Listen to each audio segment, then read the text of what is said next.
రాకెట్లను పంపిస్తున్న దేశం వాళ్ళ ఇండియా.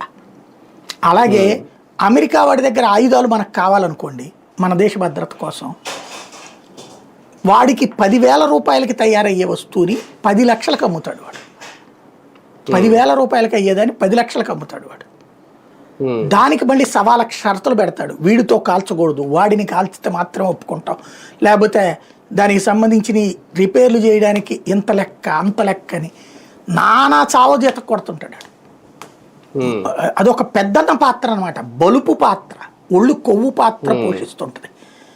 అదే ఆయుధాలని ఇవాళ మనం వాడు 10 లక్షల రూపాయల ఆయుధాన్ని మనం 1,00,000కి తయారు చేస్తున్నాం.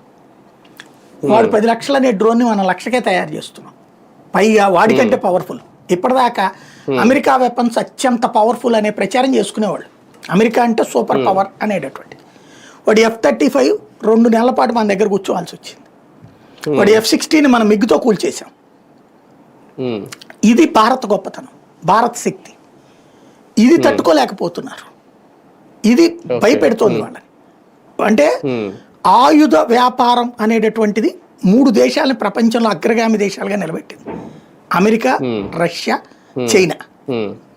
ఫ్రాన్స్ లాంటిది కూడా ఆయుధ వ్యాపారాలతోనే బతుకుతోంది. ఇప్పుడు భారతదేశం ఆ రంగంలోకి అడుగు పెడితే వీళ్ళందరి మార్కెట్స్ డౌన్ అవుతాయి.